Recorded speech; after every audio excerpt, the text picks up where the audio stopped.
Our trip starts at Glen Canyon Dam. This is near Page, Arizona. Lake Powell is behind it. We look down at the tail race where there's large transformers, which Larry Dahlsberg's looking over here. Our crew walks across the top of this great cement dam. These transformers convert the electricity to high tension lines which take the strength of the river away from it to Los Angeles. This dam runs on peak shaving. Rigging on the beach always takes a lot of time. We pump up a lot of the boats by hand and with a foot pump. Putting rowing frames on.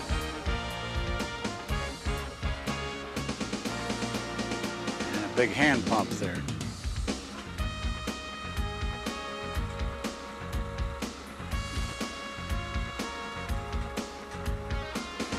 The Arizona River Runners is a professional group that takes to $400 or $500 each. Let's compare our little raft right next to theirs. They have a motor. We don't. Paul Allison checks in with the Park Service. You've got to have a permit to run this trip. Permits are only allowed for about 5% of the private trips. Downstream, we reach Vasey's Paradise late in the day. It's a beautiful piped spring. It just erupts from the cliff high overhead, cascading down to the river through a patch of poison ivy.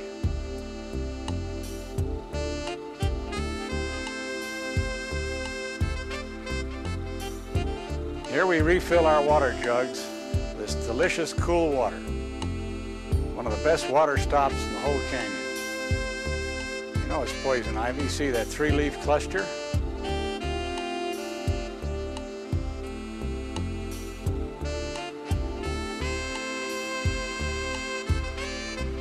John Cross and John Martin are in that red canoe. That looks pretty good near that green patch of poison ivy.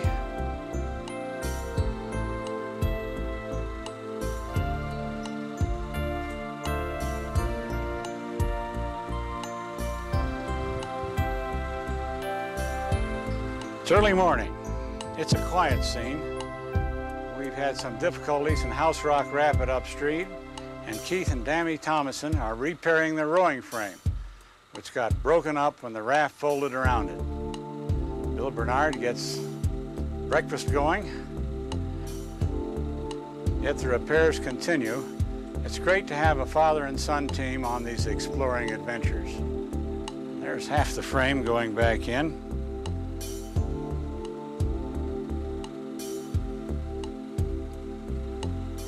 That lightweight electrical duct just wasn't quite strong enough. Beautiful reflections. It's a double reflection from the sun shining on the cliff across the river. Have to carry the rafts back down to the river because it's low tide now. The river fluctuates every time somebody turns on another toaster in Los Angeles between morning and evening. We go through this particular rapid with buddy boats. Two rafts running at the same time, same as you would do in swimming.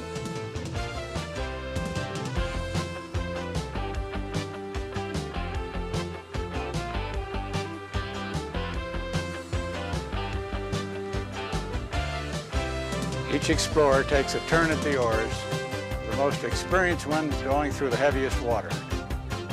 Everybody wants to row.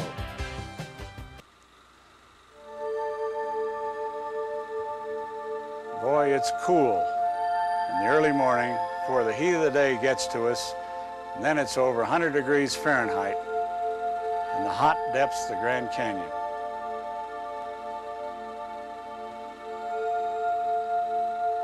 The sand on this steep beach is fast eroding because the river carries away the sand and there's none to replenish it.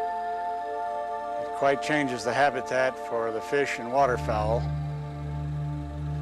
downstream from Page and Glen Canyon Dam.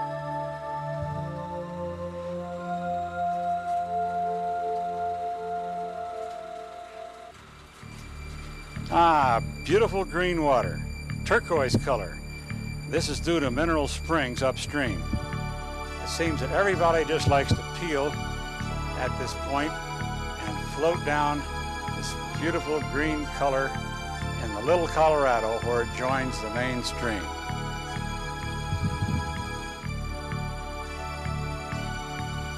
You can sure tell where the tan stops. Everybody's out there and they're all together. You gotta wear sneakers though, post 20 requirement, to keep feet from being cut up from the numerous rocks. Look how fast that color changes when those salts precipitate in the Colorado main stream. Mike Pruitt, our photographer, gets close for a great shot of the red canoe, John Cross and John Martin. These guys have practiced for this trip in their decked canoe in the Salmon River the previous year. Again down the Colorado River through Quagant Rapids. Our procedure is to walk ahead, look over the trip, and find a safe route through it. Then the more experienced boatmen get the honor of leading first on this particular rapid.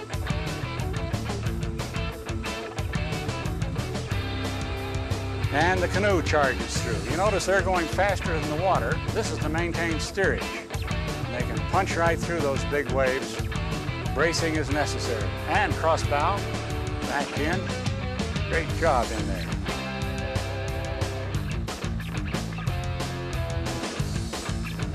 This is Neville's Rapid.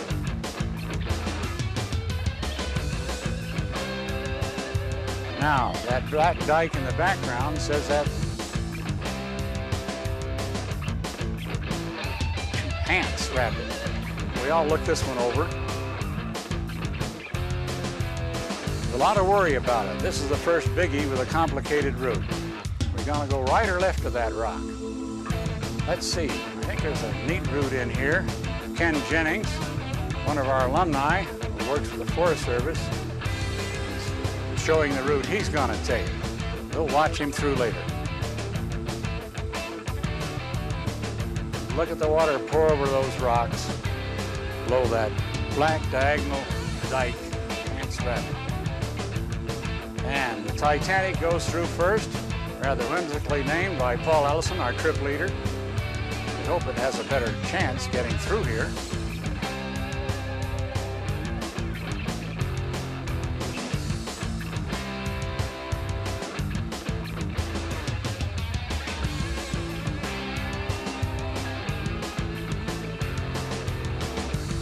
Oh, Keith Tomlinson takes a tremendous stroke with that. Holds up a broken oar.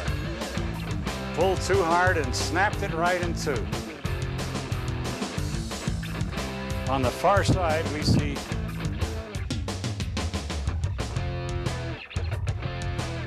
it's Boomer and John Van Vessem on the far side flying that flag. They're pioneering a different and more difficult route on the far side of the river. Each explorer chooses the route he wants and shows his mettle. The photographer is going backwards through here, trying to photograph Ken Jennings' expression. Professional photographer from Exploring Magazine.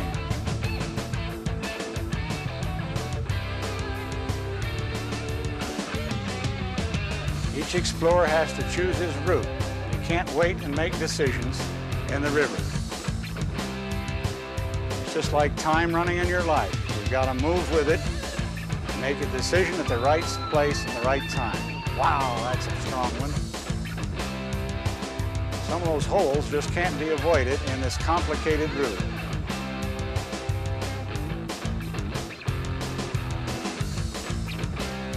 And now comes the canoe. Those guys still accelerating. You see they're going faster to the water. They're in a complicated route.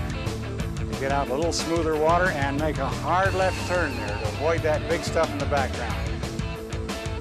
Good job crossing, Martin.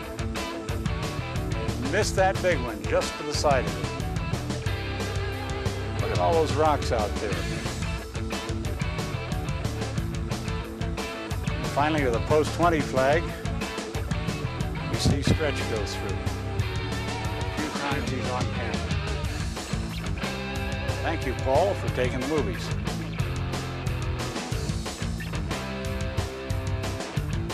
Again, we see that sturdy photographer, Mike Pruitt, working backwards, shooting pictures, trying for a facial expression for Exploring magazine. He's kind of worried what's coming up behind him, but sticks to it with his waterproof Nikonus camera. We stop here at Clear Creek. This is one of the few places where fresh water comes into the Grand Canyon, and hardly any commercial rafts stop here because it's a very tight beach. We managed to squeeze in between the rocks a little bit of sand that's there. Quite a challenging hike going upstream from here. We have to go over a narrow shoulder of this Vishnu schist. These are the basement rocks, the oldest rocks in the whole Grand Canyon.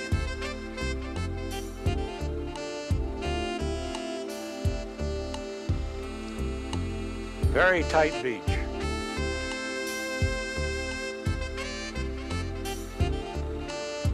Pumping up the boats early in the morning. We got some vigorous water ahead of us. The next rapid is Granite. That's well downstream below Phantom Ranch. Here the whole river slams into a cliff on the river's right. Tremendous tail waves. Out of the way, Keith. You're blocking the picture.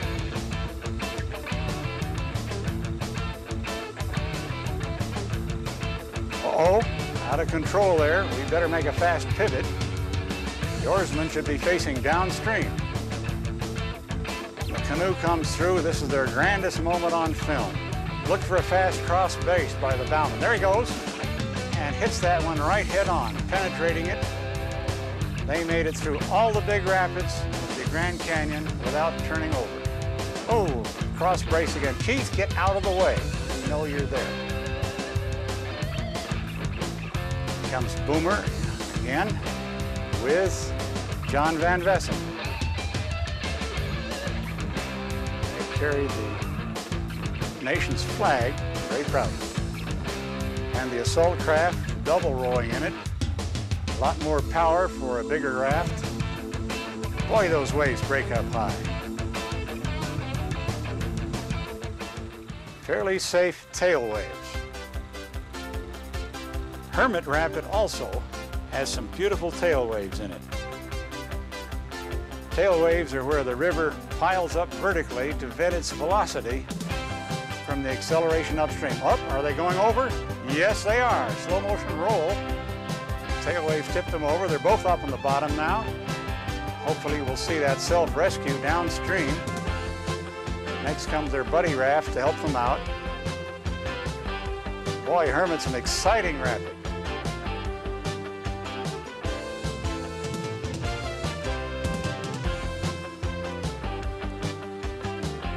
Matt Balcom trying to do a good job there, loses his oars a little bit. Pushing ahead, trying to push through that dead water.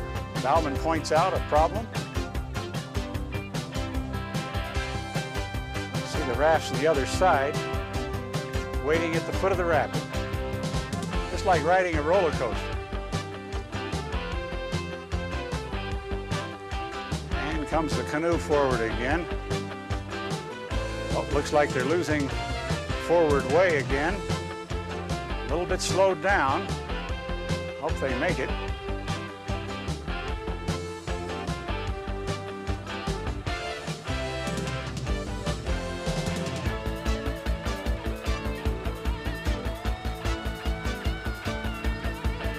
Whoops, John has lost his seat at the oars. Homer doesn't even know about it. John's getting back up, trying to get back to the oars.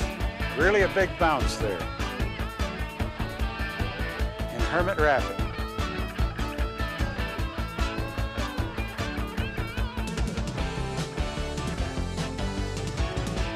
Jennings took his raft back up here for a second try at it, that heavy. Another oarlock slipped out.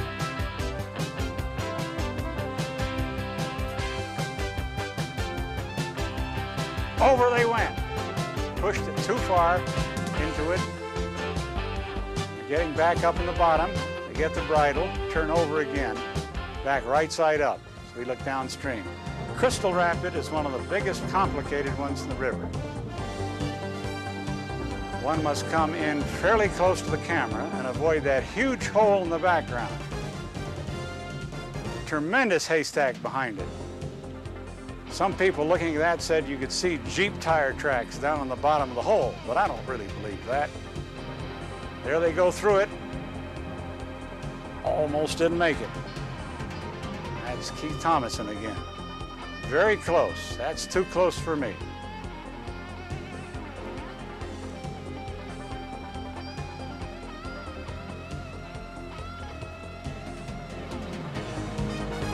And some extra rafts come into it. Almost over they go. They got in too close to that haystack.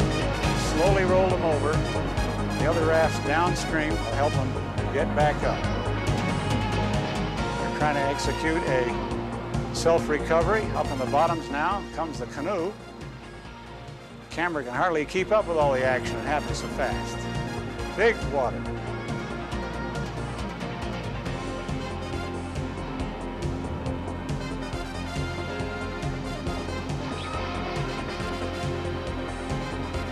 And there comes John and Boomer again. They picked a good route.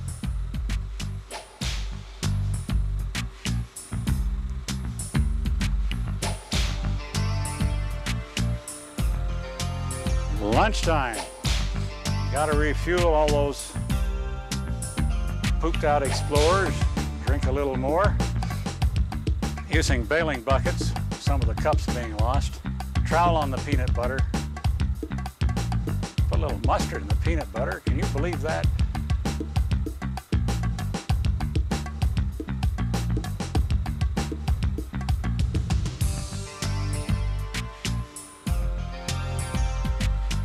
Hell's Paradise. Many of the commercials stop here, and we do too. Fill our water jugs first.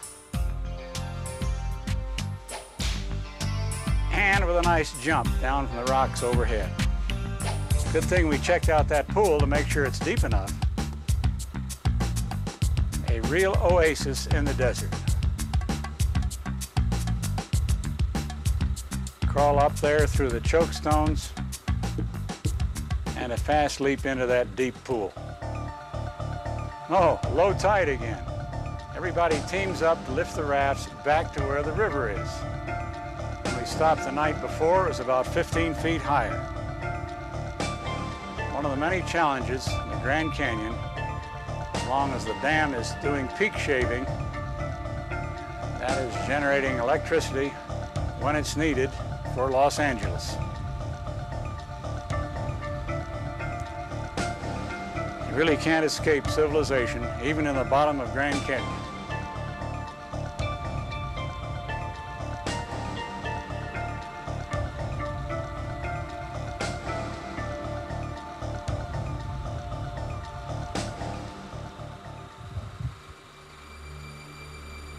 Dubendorf Rapid. It's named for one of the early boatmen who was one of the river pioneers over 80 years ago, following Major Powell down this greatest river in the West, the Colorado River. Dubendorf had many routes in it. Each explorer has a choice of a different route, since there are several routes, some close to where we're watching, and yet some going in the background. Each young man likes the challenge of a new route, particularly to pioneer a new route, similar to pioneering a new route on a difficult mountain. Deer Creek Falls. Beautiful place, where the water pours out of the canyon almost into the Colorado River.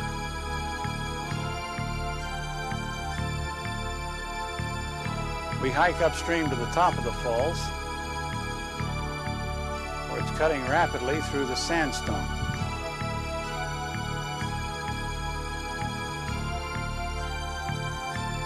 Some of the guys actually plunge into this upper falls, hundreds of feet above the river.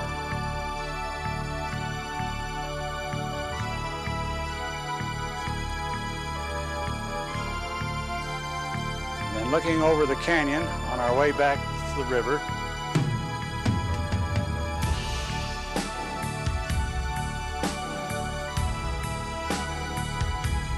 where the side stream is cutting down, trying to reach the Colorado above Deer Creek Falls. At the top of the falls, we look down and see a commercial party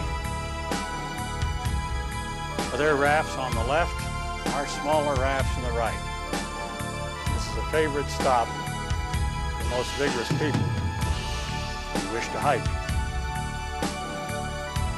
Deer Creek Falls entrains a tremendous amount of air coming down. John Cross and Martin wade out into that. It's like walking up behind a propeller of an airplane. Olo Canyon. We made a ladder out of broken oars and ropes. Larry Dahlsberg, our mountaineer, pioneered the route, so us lesser skilled were able to climb up to a plunge pool overhead.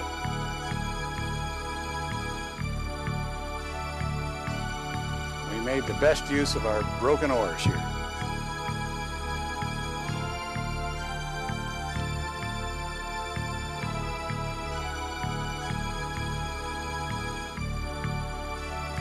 Other places nature has carved something which we can hardly conceive. This is in the solid marble of Mankatabia Canyon. We walk up to where the carvings are.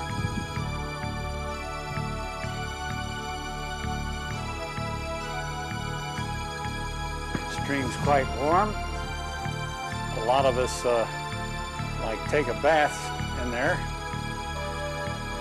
And look where the water runs down through the white marble.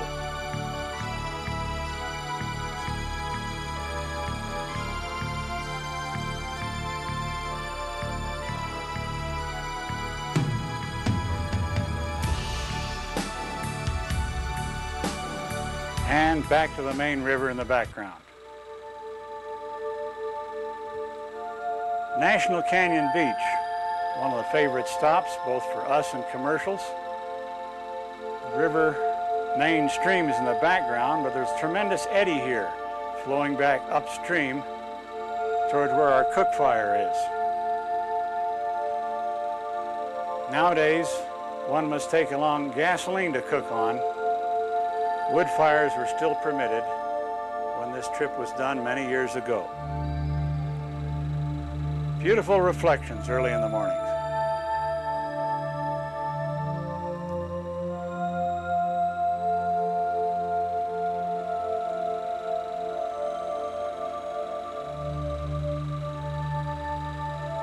The wave action washes all the mud out of a beautiful sandy beach.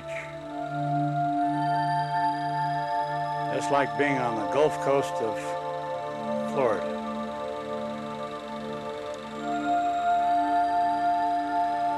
We stencil our oars to let people know who we are, and also we can recover them. So we hike up National Canyon.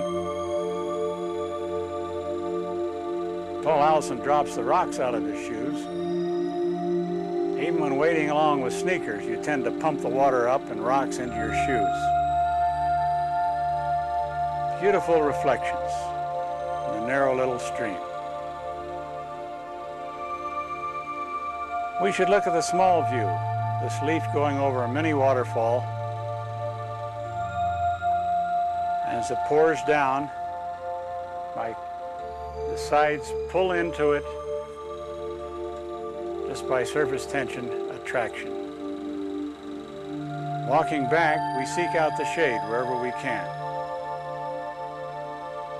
Richie Lacasse, our botanist, who's gone on to work for the Bureau of Land Management, looks at some of the cactus and the few sprigs of vegetation that grow in this canyon. Formal dinner, You've got to wear a necktie if you don't wear anything else. Some of you fellows can even recognize your faces when you're a little bit younger in there. A few of the honored 500-milers sit on the poncho of honor. Paul Allison makes a toast. Stretch on the far side, Richie Lacasse in the background.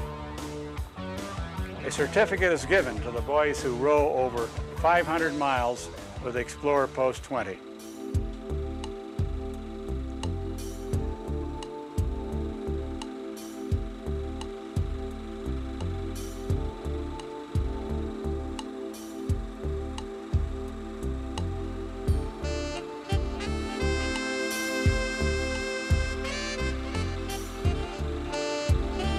This young man couldn't decide quite where to wash his skillet.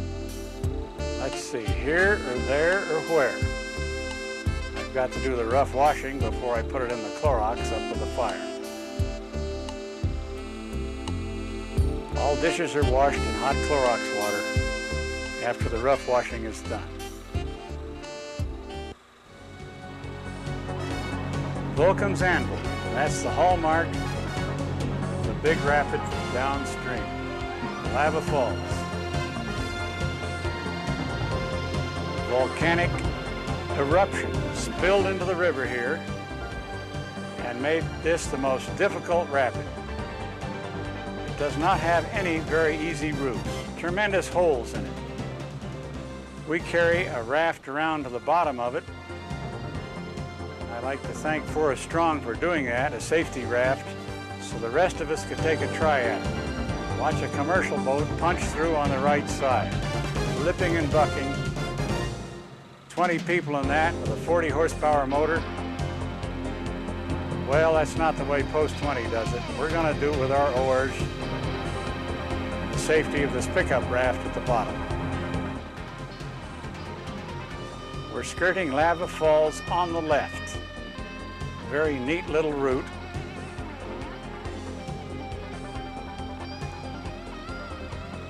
Now that the safety raft is in place, we'll see Richie Lacasse pioneering first raft through. Real honor for one of the alumni to do it first. If he can make it in the big ones, by golly, the rest of us sure can. Keith Thomason lets his boy row through here, but he can't resist pointing the better road to go. Let's get over here to the left in this sneak route. Neatly done. We avoided that rock, came inside from it.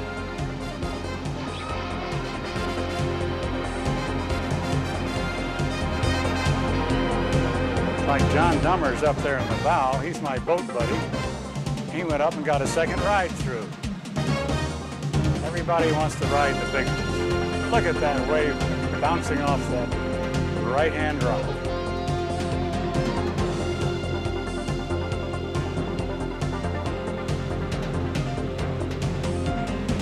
What happens here, it folds up, this guy gets his head right in the crankshaft. The oarsman, get your head out of there. How can I roll that way? Ferrying hard to avoid that big hole on the right. Here's our far out flagship. Taking a tougher route yet.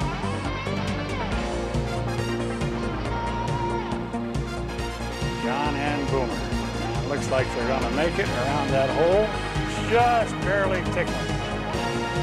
Boy, that really takes courage to do that. Whoop.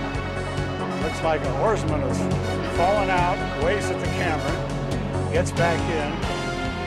Younger explorer in the bow, never knew he was missing.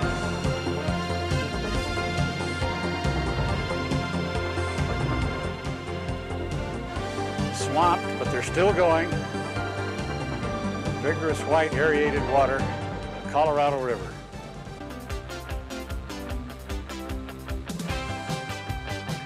What goes up must come down.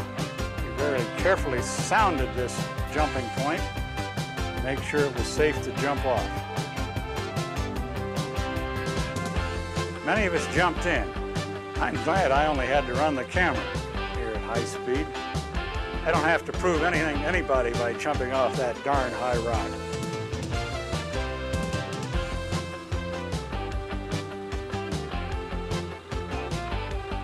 Well, soon we leave the river at Diamond Creek. That's the first road entry downstream. Regretfully, we leave the Grand Canyon, many of us for the last times. We'll join Highway 66 up by Peach Spring. In 1975, the National Office of the Boy Scouts of America was invited to have a photographer-writer join our Grand Canyon raft trip. Michael Pruitt accepted this challenging professional assignment, joining Post 20 at Lee's Ferry, the start of our Colorado River trip.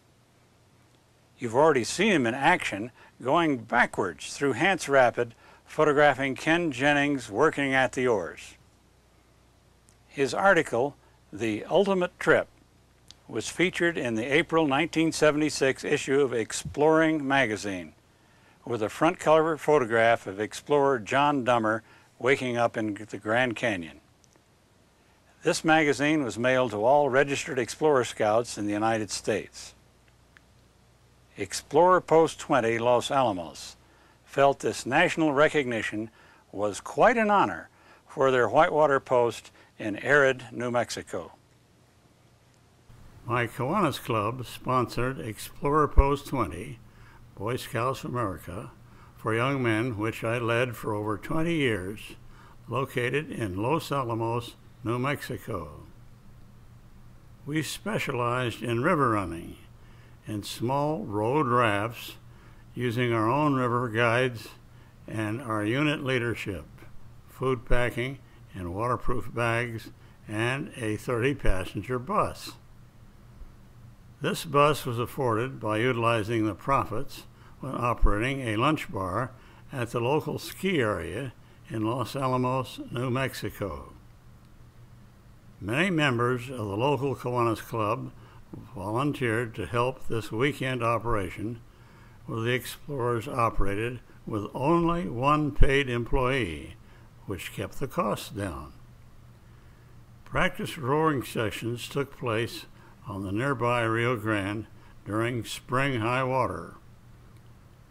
Local overnight trips were required for all prior to the big once-a-year trip on western rivers. All were tested for swimming skills. Much driving is necessary from this arid and southwest part of the USA to reach adequate rivers. Annual trips included the Salmon, Snake, Yampan Green, Grand Canyon, and Cataract Canyon of the Colorado. Filming was done with a hand-wound 16mm Bolex camera on Kodachrome. Voice and music was added later. Final work now on a disc. The purpose of these films was recruiting young men, explorers, to BSA and memories for parents and scouts. You know, it worked.